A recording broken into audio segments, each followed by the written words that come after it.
Yo, what is up, my friends? Welcome back into the podcast. Yet another episode of Crushing Fantasy Football. I am Bryce Lockridge, your host of the show. Guys, today I'm going to be giving you my fantasy football playoff guide for the 2021 fantasy football season. This is the step-by-step process that I go through every single year in every one of my leagues to prepare my team for the fantasy football playoffs. And I am very excited to share this with you because it's been very effective for me over the years. So I'm going to be giving you the step-by-step process, and I hope that it helps you guys as much as it's helped me. And I'm going to get right into it, guys. But first, if you haven't already, real quick, go down and hit that subscribe button below. It's important that you subscribe to my channel and drop a like, as these things are going to boost me up that YouTube algorithm so that I can continue to grow my channel and can continue to give you this fantasy football content throughout the season and off season. I do appreciate the help, guys, and I'm having a blast so far. I'm going to get right into my first step. This is the first thing I do every single year, and that is you need to clear out your bench. And obviously, I don't mean go to your bench and drop every single player off your bench. That's not what I mean by clear your bench. I mean go through, and if you have any wasted roster spots like a second tight end, a second defense, a second kicker, anything stupid like that, get that off your roster, guys. You do not need two players at those positions. That's just absolutely silly. Your bench is for running backs and wide receivers, and if you feel like you need it, a backup quarterback. So go clear those guys out and get nothing but running backs and wide receivers on your bench, or nothing but running backs and wide receivers and a quarterback. Next, you need to take advantage of last-second trades. I know that the trade market is closed in a lot of leagues, but look, guys, it's still open in a lot of leagues too. I mean, for my leagues, it's 50-50. Four out of my 8 leagues, my trade deadline has not quite passed, but after December 3rd, the trade market's going to be closed in all of my leagues. So the bottom line is it's still open in some leagues. If it's still open, what you do at this point of the season, as far as last-second trades are concerned,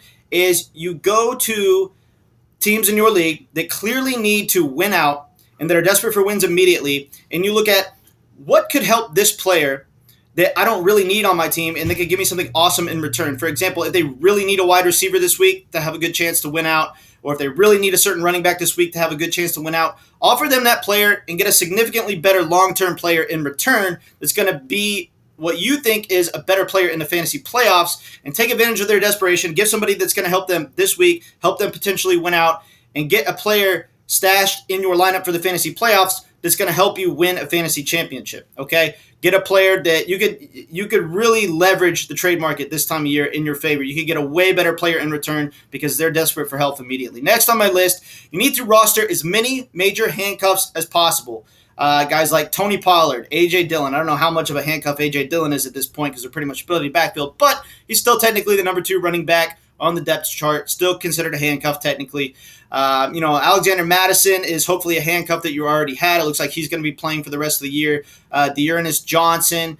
Backup running backs, guys, handcuff running backs this time of year are very important because if the main running back goes down, you then have a running back 1. The biggest one of note at this point for me is Tony Pollard. If Zeke goes down, and it looks like he is pretty banged up right now, Tony Pollard could end up being a monster running back 1 for the Cowboys. I actually think that he is the more explosive running back on the team, and if he were to step into the workhorse role and it was just totally and completely his backfield, he has the upside to be a top 5 running back in football and maybe even the top 3 running back. So if you can roster Tony Pollard, somehow get him on your roster in a last-second trade, or hopefully you're fortunate enough to already have him, because he could be a beast for the fantasy playoffs. So make sure to roster at least one awesome handcuff, if not multiple awesome handcuffs, if you can. Next on my list is you need to prepare for the final week of the season. What I mean by this is every single season, if you're in a league that has 14 regular season weeks, and then you have, now that we have a 17-week season, then you have 4 weeks of the fantasy football playoffs. Basically what that means is the very last week of the season, week 18, teams like maybe the Rams or the Chiefs or the Cowboys, teams that have already clinched their bye weeks, they're going to rest their stud players. So Amari Cooper, CeeDee Lamb, Dak Prescott, Cooper Kupp, Tyreek Hill, Clyde Edwards-Helaire, Darrell Henderson, guys on the Packers, Devontae Adams, Aaron Jones, A.J. Dillon. There's a distinct possibility that all those guys that I just mentioned don't play in the final week of the season because the team that they play on already clinched the playoffs and the team is resting their studs because they have no reason to play them.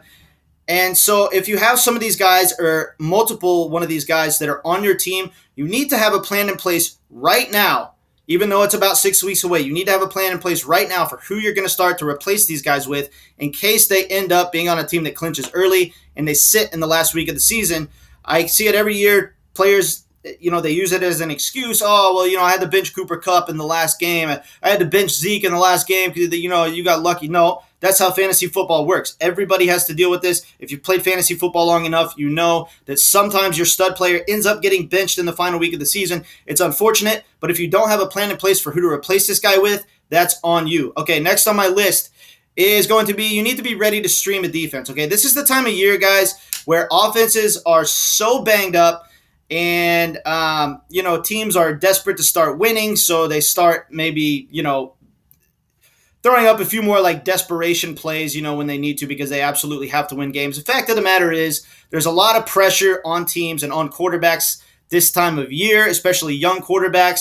So streaming a defense this time of year is more about playing the matchup than how good your defense is. For example, the Buffalo Bills are the number 2 defense in fantasy football, and I have them on my roster in a few leagues, but I am totally open to streaming a defense and playing a different defense on a week-to-week basis throughout the fantasy playoffs rather than just holding on to the Buffalo Bills like I just absolutely have to. If I see a chance for a really good defensive matchup, I'm going to grab that defense, and I'm going to play against a team who has a rookie quarterback or a struggling quarterback or a terrible offensive line when the defense has a really good pass rush. I'm going to look to exploit these offensive defensive matchups on a week-to-week basis rather than just sticking with one defense. So be ready to pay attention to the defensive streaming options and stream a defense on a week-to-week basis. I assure you it will get you more points than just locking in one defense. Next on my list is you need to set up your roster to always play 3 running backs. This is kind of the same strategy as the regular season, but even more so in the playoffs. If you want the most amount of points, guys, you want to always be playing 3 running backs. Now, if you're on a team that's just absolutely stacked with wide receivers, I guess play 3 wide receivers, but this is very rarely the case, guys. It's almost always most beneficial to play 3 running backs. So when you're looking at setting up your roster for optimal depth to go into the fantasy playoffs based on your last second trades, your waiver wire picks, who you decide to keep on your roster, who you decide to drop, make sure that you keep enough stud running backs to where you can play 3 running backs throughout the entirety of the fantasy playoffs, because if you look at fantasy teams that win, most of the time, the team that wins a fantasy championship is rostering 3 running backs in the championship series in both games. Not always, but majority of the time, they're rostering 3 running backs and playing a running back at their flex as opposed to a wide receiver. Next and final on my list is to be very aware of strength of schedule. Okay, guys? So you need to start looking at this now. What running back has the more favorable strength of schedule down the stretch? What wide receiver has a more favorable strength of schedule down the stretch? If you're in a decision on, who you want to stack up on your bench for optimal depth for the playoffs, and you're really, really split on this running back or this wide receiver, it's a very simple matter to go through and look at their strength of schedule, put in the time, put in the effort, put in the research, and look for who has the easier strength of schedule down the stretch, because that makes a significant difference. So there's definitely some, your starters are your starters, but as far as stacking up your bench, there's definitely a lot of what ifs. And, should I keep Javonte Williams or should I keep Melvin Gordon? Should I keep Jamal Williams?